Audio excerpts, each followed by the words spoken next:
Hello दोस्तों, कैसे हैं आप सब। स्वागत करता हूं इस नए वीडियो में। आज हम कक्षा 12 वालों के लिए लेके आए हैं इनवर्स ट्रिग्नोमेट्रिक फंक्शन पार्ट 2 है। बिल्कुल आसान तरीके से सीखेंगे, बिल्कुल आसान तरीके से। देखो बेटा, ये हमारा इनवर्स ट्रिग्नोमेट्रिक फंक्शन क्या होता है। इनवर्स का मतलब होता है प्रतिलोम। ट्रिग्नोमेट्रिक मतलब त्रिकोणमिति, और फंक्शन का मतलब होता है फलन। मतलब हम बात करने वाले हैं प्रतिलोम त्रिकोणमिति फलन के बारे में। प्रतिलोम त्रिकोणमिति फलन एक ऐसी चीज है, इसको पढ़ने के लिए हमें सबसे पहले त्रिकोणमिति फलन के बारे में पढ़ना होगा। त्रिकोणमिति फलन मतलब सबसे पहले हमको त्रिकोणमिति के बारे में अध्ययन करना होगा, जो कि हम लोग कर चुके हैं कक्षा 9, 10, 11 में। आज हम इनवर्स पढ़ने वाले हैं। त्रिकोणमिति के बारे में आप लोग जानते हैं त्रिकोणमिति क्या है। त्रिकोणमिति क्या है? त्रिकोणमिति का मतलब आप लोग जानते हैं कि तीन भुजा वाली आकृति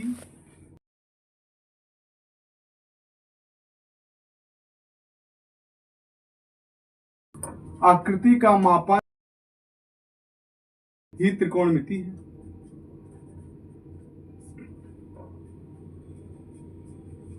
आप समझ पाए होंगे कि कोई भी तीन भुजा वाली आकृति या फिर तीन कोण वाली आकृति का मापन ही त्रिकोणमिति है। त्रिकोणमिति का मतलब आप समझ चुके हो, तीन भुजा वाली आकृति का मापन ही त्रिकोणमिति है।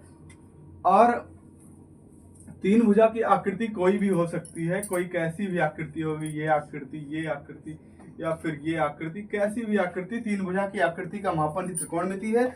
पर हम इसमें इस केस किसका पढ़ते हैं? Special case.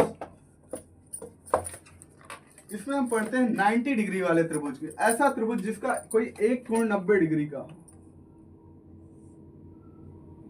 यहां पे एक 90 डिग्री का कोण बना। कोई ऐसा त्रिभुज जिसका कोई कोण 90 डिग्री का हो, वो समकोण त्रिभुज होता है। और हम लोग स्पेशली त्रिकोणमिति में इसका अध्ययन बहुत करते तो हम सबका है, बट 90 डिग्री वाले कोण के समकोण त्रिभुज का अध्ययन बहुत करते हैं। समकोण त्रिभुज जो होगा उसका अध्ययन त्रिकोणमिति में बहुत मुख्यतः लिया जाता है। ये बार बार आने वाली चीज है। अब होता क्या है इसमें कि समकोण त्रिभुज में कुछ खास बातें होती हैं। समकोण त्रिभुज की कुछ खास बातें होती हैं। जैसे समकोण त्रिभुज में कोई एक कोण होता है 90 डिग्री का। कोई भी त्रिभुज आप बना लो जिसका एक कोण 90 हो, उसमें जो सबसे बड़ी भुजा होगी उसको आप बोलोगे कर्ण। हमारा कर्ण कौन सा है? सबसे बड़ी भुजा। सबसे बड़ी भुजा को हम कर्ण बोलेंगे हमेशा हमेशा। और बची हुई दो भुजाओं का हम कभी आधार और कभी लंब के डिनोट करते हैं। जैसे ये दो भुजा बची, ये लंब मान सकते हैं, ये आधार। ये समकोण त्रिभुज के अंगों के नाम है। समकोण त्रिभुज के जो तीन अंग हैं उनके नाम हैं। और इनमें आपस में संबंध पाया जाता है पाइथागोरस प्रमेय से। पाइथागोरस एक सूत्र लेके जाते हैं जो कहते हैं ये संबंध हमेशा इनके बीच रहने वाला है, पाइथागोरस प्रमेय से। पाइथागोरस प्रमेय क्या कहता है कि कर्ण का वर्ग, कर डालो, कर्ण का अकेला वर्ग लंब और आधार के, लंब के वर्ग के और आधार के वर्ग के बराबर होता है। यह पाइथागोरस प्रमेय से मिलता है हमें। तो इसके बारे में हम जान चुके कि हमको अध्ययन किसका करना है। हमको करना है समकोण त्रिभुज का। समकोण त्रिभुज में भी उसका अध्ययन करना है जो पाइथागोरस प्रमेय से आसान हो जाए। पाइथागोरस प्रमेय के इसको सीखने के बाद हम और नीचे आते हैं। तो हमको क्या मिलता है? तो बेटा हमने देखा पाइथागोरस से हमें एक फॉर्मूला मिला, एक सूत्र मिला, एक संबंध मिला, एक रिलेशन मिला कि लंब का स्क्वायर और आधार का स्क्वायर, मतलब लंब का वर्ग कर दो और आधार का वर्ग कर दो और दोनों को जोड़ दो तो एक कर्ण का वर्ग मिल जाता है। मतलब कर्ण का वर्ग दोनों लंब और आधार के वर्गों के योग के बराबर होता है, कुछ इस प्रकार से। तो अपने को जो तीन भुजा मिली ना बेटा, तीन भुजा कौन सी मिली? कर्ण, लंब और आधार, इनके मध्य एक बड़ा संबंध दिया पाइथागोरस ने कि हर वो 90 अंश के कोण वाला त्रिभुज जिसमें कर्ण लंब आधार होगा, कर्ण लंब आधार सब में होगा। जो 90 अंश का कोई त्रिभुज मिल गया, अगर कोई त्रिभुज मिल गया जिसमें कोई कोण 90 अंश का हो गया तो वो समकोण हो गया। समकोण का मतलब ही 90 अंश से है, तो 90 अंश जैसे हुआ वैसे उसमें संबंध मिला कि कर्ण स्क्वायर बराबर होता है लंब स्क्वायर आधार स्क्वायर के वर्गों के योग के। तो ऐसा मिलते हैं, यही सी फॉर्मूले में पूरा हमारा त्रिकोणमिति चलने वाला है। त्रिकोणमिति पूरा इसी फॉर्मूले को लेके चलना। अब इसमें क्या करना होता है कि अब हमारे कुछ नए अनुपात मिलते हैं। नए अनुपात का मतलब क्या है कि अगर हम कोई त्रिभुज बनाएं, जैसे कोई त्रिभुज हम बनाते हैं, समकोण त्रिभुज कोई बनाते हैं। चलो मैं क्या किया, ये लिया एक समकोण त्रिभुज।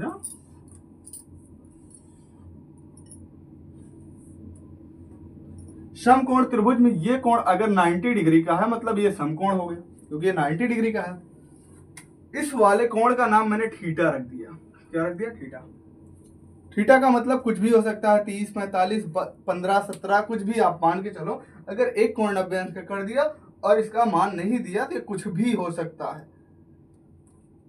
अब मैं आपसे पूछूं कि इसमें लंब कौन सा है, कर्ण कौन सा है, आधार कौन सा है, तो सबसे पहले आपको कर्ण ढूंढना है। कर्ण को आप बड़ी भुजा देखते ही बोल दोगे सर ये कर्ण है, ठीक? हाँ ये कर्ण है।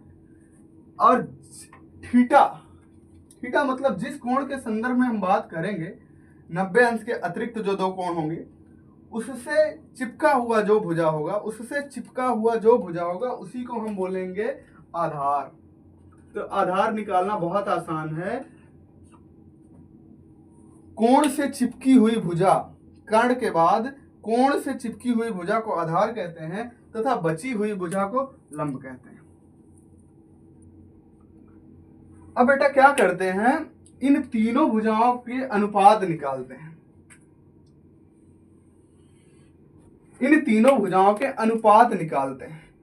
अनुपात कैसे निकालेंगे? अनुपात का मतलब होता है भाग का मतलब होता है एक भुजा का दूसरी भुजा के साथ भाग देना। तो हम आपसे बोले बेटा दो भुजाओं का भाग कर दो, तो हो सकता है आप बोलोगे सर लंब को भाग दिया है मैंने कर्ण से। या तो आप ये कर सकते हो, लंब को आपने क्या किया, कर्ण का भाग कर दिया, कर्ण से भाग दे दिया। अब आपको दूसरा कुछ और भी कर सकते हो। आप बोलोगे नहीं सर कर्ण को भाग दो लंब से, ऐसा कर दो।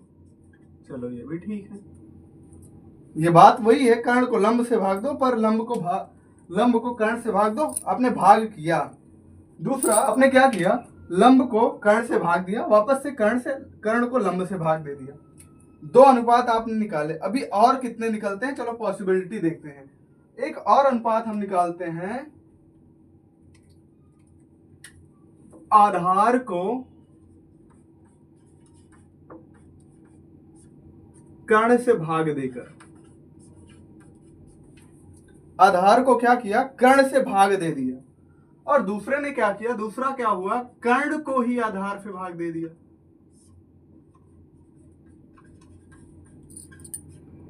कितने अनुपात हुए, पहला अनुपात, दूसरा अनुपात, तीसरा अनुपात, चौथा अनुपात।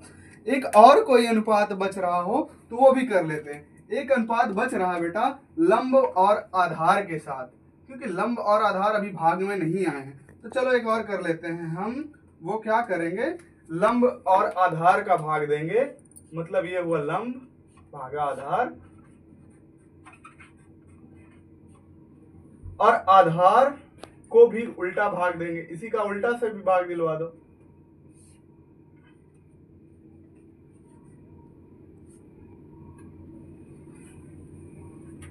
आपने क्या किया, दो भुजाओं का अनुपात निकाल लिया, दो भुजाओं का अनुपात निकाल लिया।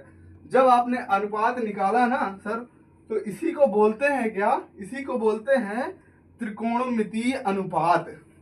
लंब को कर्ण से भाग दिया, कर्ण को लंब से भाग दिया, आधार को कर्ण से भाग दिया, कर्ण को आधार से भाग दिया, लंब को आधार पे और आधार को लंब से भाग देने पे आपने क्या किया, त्रिकोणमितीय अनुपात निकाल लिया। और सर तीन त्रिकोणमितीय अनुपात होते कितने हैं, 6 हुए। इससे ज्यादा आप कोई भी भाग करोगे यही इसी में इन्हीं 6 में से कोई एक उत्तर आएगा, इससे ज्यादा आप नहीं कर सकते। इन 6 के अलावा आप कोई दूसरा अनुपात नहीं बना सकते। तो इन 6 अनुपातों का स्पेशल नाम रख दिया गया। ये हो गया आपका साइन ले लो और इस त्रिभुज का थीटा ले लो। तो आप बोलोगे सर ये होगा साइन थीटा। आप चाहे लंब बटा कर्ण लिखो, चाहे उसी को साइन थीटा लिख दो, तो ये लंब बटा कर्ण ही साइन थीटा होता है। ये मिला पहला अनुपात। दूसरा अनुपात इसके उल्टा हो गया, कर्ण बटा लंब हो गया। तो साइन थीटा का उल्टा कौन होता है, इसका उल्टा होता है कोसेक थीटा। आप कह सकते हो सर ये कोसेक थीटा हो गया। पहला अनुपात मिला, दूसरा अनुपात मिला। अब हम बात करेंगे तीसरा अनुपात क्या है।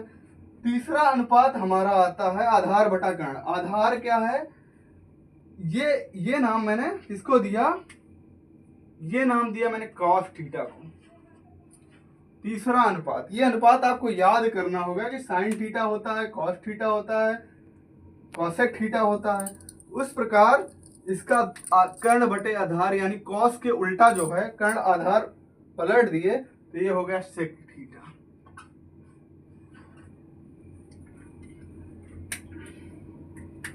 और लंब और आधार ये हुआ टैन थीटा आपका, और ये आधार बटा लंब कॉट थीटा।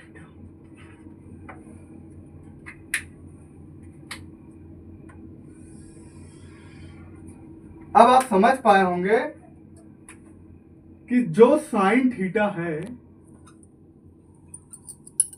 लंब बटा कर्ण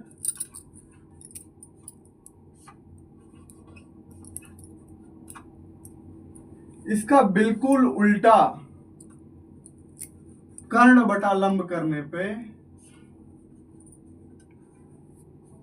क्या मिला हमें, कोसेक थीटा।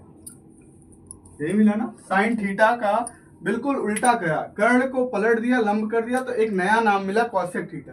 तो इस प्रकार से हम कह सकते हैं कि साइन थीटा जो है इसका कोई उल्टा है, इसका कोई प्रतिलोम है, वो किसके बराबर होता है, 1/कोसेक थीटा। क्यों, क्योंकि दोनों उल्टे हैं एक दूसरे के। जो साइन है वो कोसेक में तो है पर उल्टा है थोड़ा सा। इसी प्रकार हमारा कॉस थीटा क्या होता है, कॉस थीटा होता है आधार बटा कर्ण।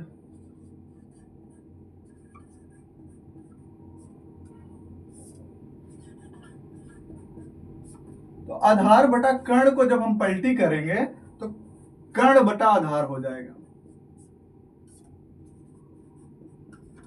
एक नया अनुपात निकला। कुछ नहीं हुआ, सिर्फ अनुपात को बदल दिया, ऊपर वाले को नीचे और नीचे वाले को ऊपर कर दिया है। इतना करने पे एक नया नाम आता है, क्या, सेक थीटा आता है। तो आप समझ चुके होंगे कॉस थीटा का बिल्कुल उल्टा कौन होता है, सेक थीटा। तो इस हिसाब से कॉस थीटा किसके बराबर होता है, 1/सेक थीटा के। ठीक, और उसी प्रकार टेन थीटा की बात करते हैं हम।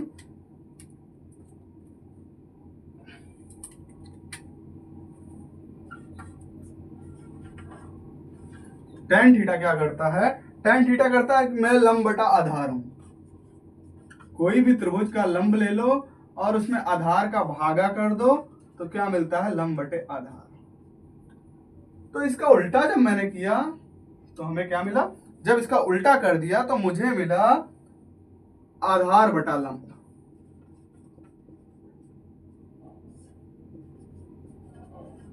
और आधार बटा लंब को एक नया नाम दिया, वो है कॉट थीटा का।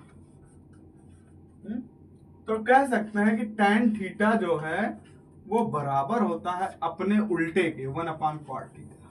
इसको बिल्कुल आसान भाषा में कैसे याद करेंगे, बिल्कुल आसान भाषा में हम करेंगे कि साइन थीटा एक जगह लिख लेंगे, कॉस थीटा एक जगह लिख लेंगे, टैन थीटा एक जगह लिख लेंगे, और साइन के उल्टे वाले का नाम कोसेक थीटा एक जगह लिख लेंगे, और कॉस के सामने सेक थीटा लिख लेंगे, और टैन थीटा का कॉट।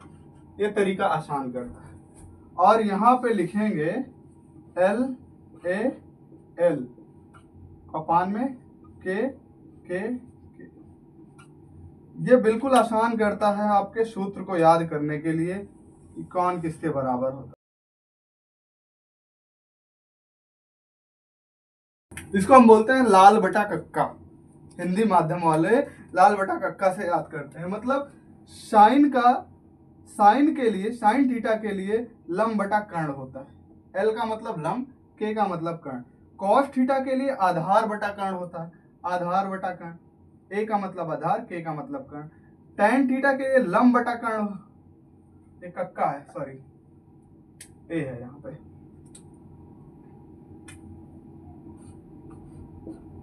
tan थीटा के लिए L बटा A, बोले तो लंब बटे आधार। उसी तरह कोसेक थीटा के लिए कर्ण बटा लंब, सेक थीटा के लिए कर्ण बटा आधार, और कॉट थीटा के लिए आधार बटा लंब। तो ये सिंपल सा फॉर्मूला है जो आपको याद करना है, लाल बटा कक्का। इसी से आपको ये जितनी बात लिखी है मैंने वो आसान होगी याद करना। तो अभी हम यहाँ पहुंचे। अभी जाके साइन कॉस टैन मुझे समझ आया कि किसी त्रिभुज का साइन ले लो तो उसका कोई अनुपात बता रहा होगा, लंब और आधार के बीच में, लंब और कर्ण के बीच का आधार बता रहा होगा। अब इस हिसाब से हमने जाना कि साइन थीटा क्या होता है, कॉस थीटा क्या होता है, टैन थीटा क्या होता है। अब हम क्या करते हैं, अब हम मान की तरफ चलते हैं। ये देखा गया बेटा कि कोई त्रिभुज है,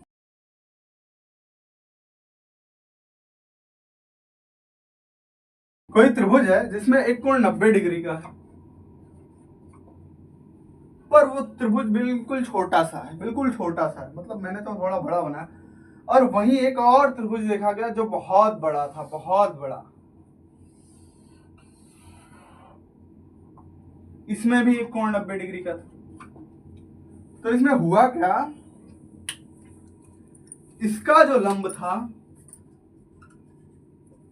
और इसका जो आधार था,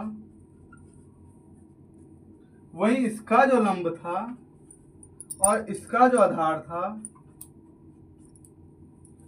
दोनों को जब मापा गया तो दोनों के अनुपात समान आए। त्रिभुज एक का लंब आधार, लंब बटा आधार जो आया,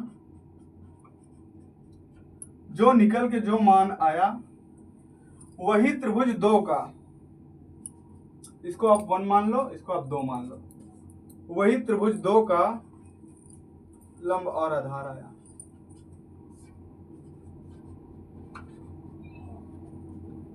मतलब जो क्वेश्चन मार्क वहां है वही क्वेश्चन मार्क यहाँ, जो आंसर उसका आएगा सेम आंसर इसका आएगा।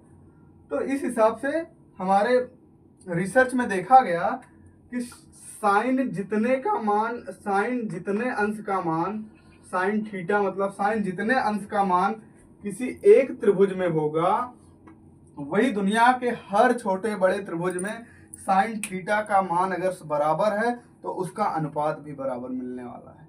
ये नहीं तो जैसे कितना भी बड़ा त्रिभुज हो, अगर उसका साइन 30 अंश 1/2 है तो ये मान हमेशा मिलने वाला है। हमेशा आप लंब और आधार का भाग दोगे तो 1/2 ही मिलने वाला है, इसके अलावा कुछ नहीं मिलने वाला है। इसलिए कल हम आप इससे बात करेंगे कि हर अलग अलग कोण पर क्या क्या मान मिलता है। कोई कैसा भी त्रिभुज हो, मान सबके समान होने वाले हैं। तो चलते हैं इसी वीडियो के साथ, कल हम इस टॉपिक पर पहुंचते हैं। आज हमने पुरानी क्लास को रिवीजन किया है, कक्षा 10 और कक्षा 11 को रिवाइज किया है। कल हम इस पर आएंगे और जरूर आएंगे, तो परेशान मत होना, बने रहना चैनल के साथ। नया है, थोड़ा सीखेंगे साथ में।